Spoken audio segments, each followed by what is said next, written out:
looked at what some of those vulnerabilities were, we found that 90% of devices collected at least one piece of personal information. I have no idea why my sprinkler system would need to know my date of birth, or why it really needs to know my address. The only thing it needs to know is when I want to turn it on or off. 70% of devices use unencrypted network services.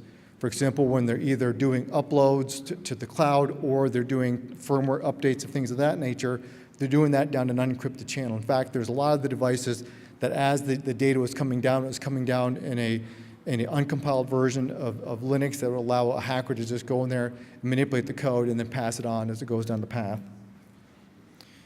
6 in 10 devices provide user interfaces that had stuff like cross-device scripting and weak credentials.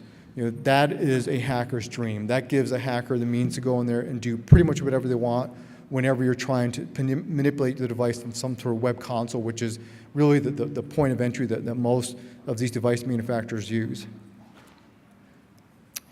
And finally, 80% of devices along with their cloud and mobile application components fail to require passwords of sufficient complexity and length. You see these breaches happening all the time.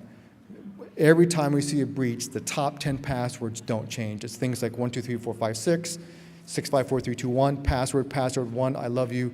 There's the top 10 passwords that no matter how hard we try in our industry to convince consumers that they need to come up with passwords that have more complexity and uppercase, lowercase, and other characters, it just doesn't take hold.